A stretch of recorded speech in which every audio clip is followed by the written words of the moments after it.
But let me begin with the big scene and then come specifically to the factors contributing to and aggravating the resource crisis in Asia. Humanity is altering the Earth's ecosystems more rapidly than its own scientific understanding of the long-term implications of such change. Human impacts on the environment, including in the form of degraded or depleted natural resources, are affecting international, regional, and local security. The overuse of water, land, energy, mineral ores, and biological resources is also contributing to climate change.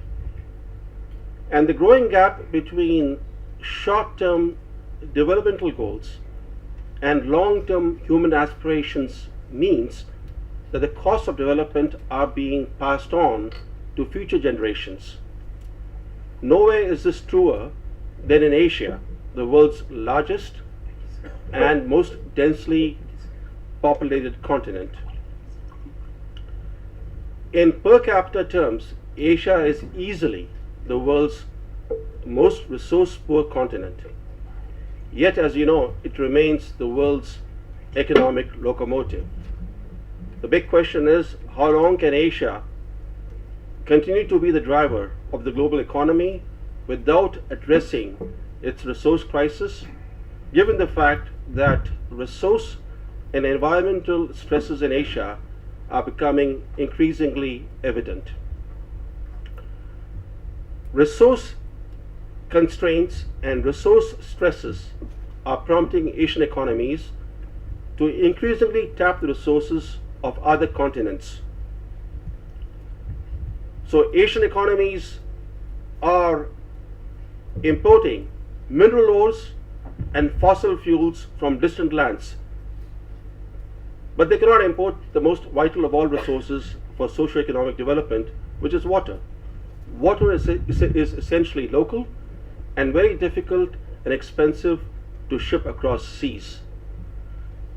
To make matters worse, some of the world's worst water pollution and scarcity conditions are found in Asia, and this spurs tensions and sometimes even conflict over shared water resources.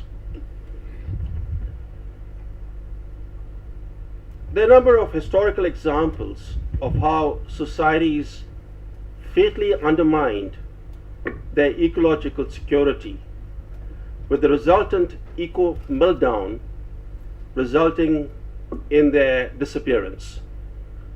Two examples readily come to my mind. One was the early Sumerian civilization, which emerged in the lower basin of the Tigris and Euphrates rivers, and the other was Central America's Maya civilization. In both cases, land and water degradation stunted food production, leading to their fall. Then there are historical examples of resources acquired from other lands playing a major role in the rise of empires. The rise of Portugal in the 15th century, or the subsequent emergence of Pax Britannica, was made possible by a nimble navy acquiring vital commodities from distant resource-rich lands. Historically, access to resources has been a critical factor in war and peace. In fact, gaining access to resources has been a major driver of armed interventions and wars, including European imperial conquests in Asia, Africa, and Latin America, as well as many of the wars of the 19th and 20th centuries. When a country's vital resource supply is blocked, that country can even go to war. To give you just one example, take the Pearl Harbor attack. It certainly took the United States by surprise, but let us not forget that attack, at least in part, was triggered by the US-led oil embargo against Japan. Today, when you look at the Asian scene, natural resources are at the hub of various conflicts in Asia. The sharpening Asian geopolitical competition over resources is aggravating interstate disputes over resource-rich territories, and this is apparent in South and East China Seas, in Southern Asia, and in Central Asia. Take these disputed islands in the East and South China Seas. These islands together, yes together, occupy a land area of barely 11 square kilometers. In other words, all these disputes in the South and East China Seas are about a land area that measures no more than 11 square kilometers. The disputes really are about the supposedly rich hydrocarbon reserves around these disputed islands and islets. Similarly, what is common in the territorial issues over Tibet, Kashmir, Golan Heights, and Central Asia's divided Fergana Valley, these issues are as much about water as they are about land. Now let us examine the factors that are contributing to resource and environmental stresses in Asia. The most obvious factor is rapid economic growth. Economic growth, more than population growth, is compounding resource stress. Since 1970, the global population has doubled, but global GDP has grown almost tenfold in the same period. This period has coincided with the dramatic economic rise of Asia. Asian GDP in this period has been growing nearly twice the global average. In other words, it's only when Asia began rising economically that its resources came under pressure. After all, Asia has a very narrow natural capital base, and when the rapid economic modernization happened in Asia, it resulted in a resource crisis. But the number one culprit in aggravating resource and environmental stresses is consumption growth. The average Asian is consuming more resources in the form of industrial and agricultural products. Yesterday's luxuries are becoming today's necessities. Even as the vast majority of Asian countries have significantly reduced their birth rates, their per capita consumption has soared. So as a result, Asia today faces a triple crisis. First, a resource crisis, triggered largely by the overexploitation and degradation of natural resources. Two, an environmental crisis, which is the result of the resource crisis and the degradation of natural ecosystems. And the two in turn are contributing to the third crisis, which is a regional climate crisis. And these three crises are very much threatening Asia's ecological well-being. Now, despite this scramble for natural resources in Asia, it is noteworthy that there's only one Asian power that has a clear long-term vision and strategy to acquire and lock up vital resources, and that power is China. China is aggressively working to lock up supplies of vital resources both at home, which essentially means the sprawling ethnic minority homelands of China, which make up more than 50% of today's PRC, as well as in distant lands in Africa and Latin America especially. The Chinese policies apparently are driven by the Malthusian logic that resources will become scarcer over time, and the strategic advantage will lie with those that control their supply. Yet, as you know, China bristles at criticism that it's following in the footsteps of European imperial powers by extracting resource riches in Africa and elsewhere. South Korea, in recent years, has tried in more modest ways to emulate China's example, but some of South Korea's moves have proved strikingly counterproductive. For example, to overcome the challenge of growing more food at home in water-stressed conditions, South Korea encouraged its corporate giants to acquire farmland in Africa.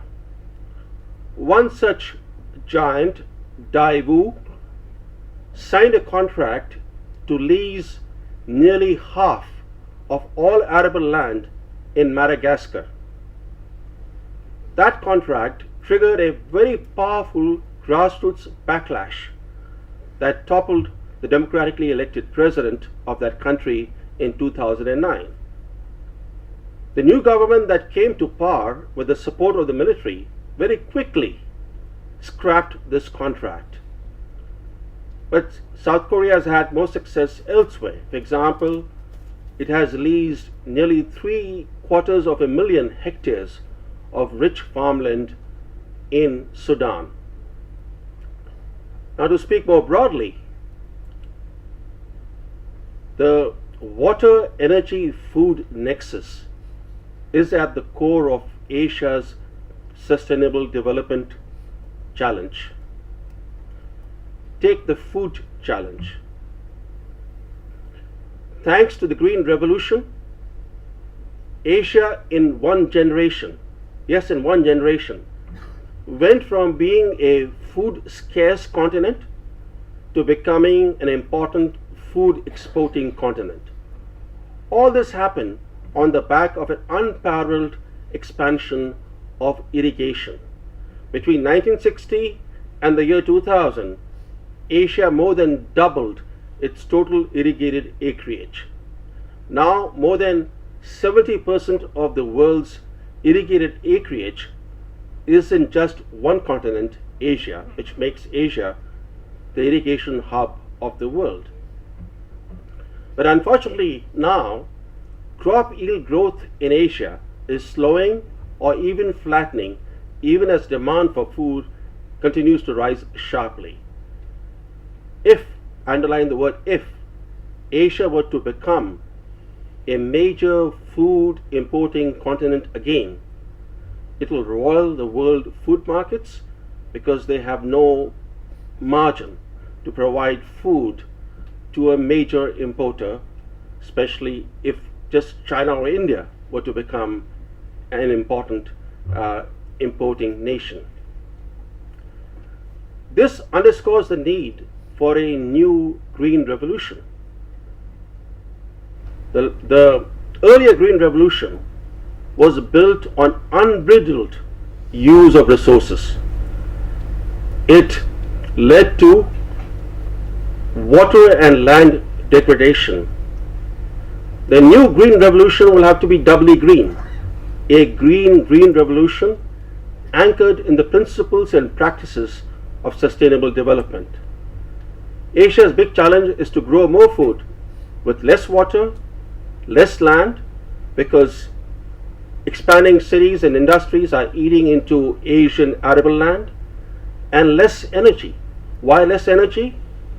Because the heavy reliance on nitrogen-based fertilizers is a major contributor to water pollution, to increased soil acidity, and to increased atmospheric deposits of nitrogen.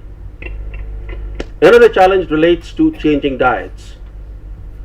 Rising incomes in Asia have promoted changing diets, especially a greater preference for meat.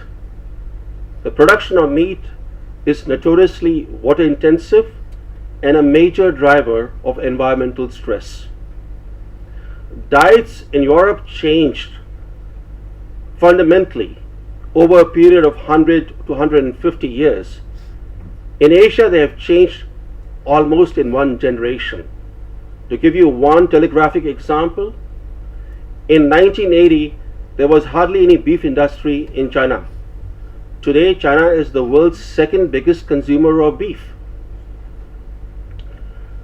The energy challenge, and I'm being very telegraphic because of the time constraint, the energy challenge is a special challenge by itself because, as you know, energy production and consumption is the leading contributor to the greenhouse gas emission problem. But the focus on carbon, on greenhouse gases, tends to obscure another environmental challenge. The energy sector's adverse impacts on water resources.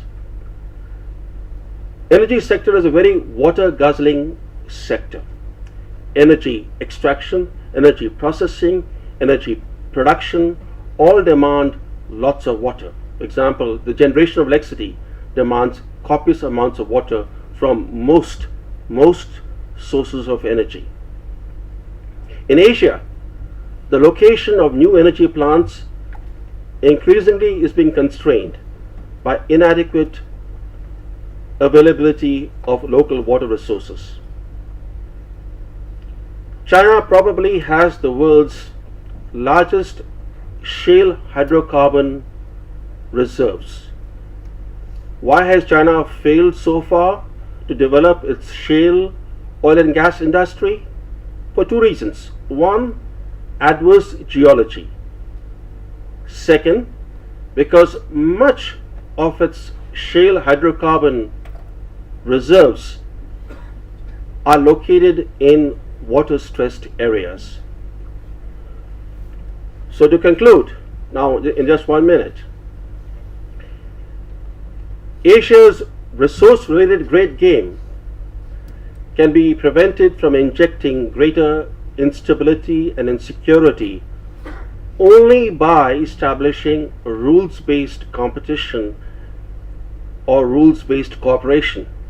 We need rules-based cooperation and competition. Unfortunately, little headway has been made in that direction. For example, there are 57 transnational river basins in Asia. Out of those 57 transnational river basins, only 4 have any kind of water sharing or institutionalized cooperation. This reflects a larger reality in Asia. Strained political relations in most Asian subregions. Asia is coming together economically but not politically. Politically, Asia is becoming more divided. Asia's resource challenges underscore the importance of an integrated, holistic approach to natural resources in national policy making. For example, at the policy level, water, energy, and food must be managed not separately but jointly so as to promote synergistic approaches. But ask yourself, which government in Asia does that? Asia needs to find ways to build a more sustainable and peaceful future for itself. Thank you.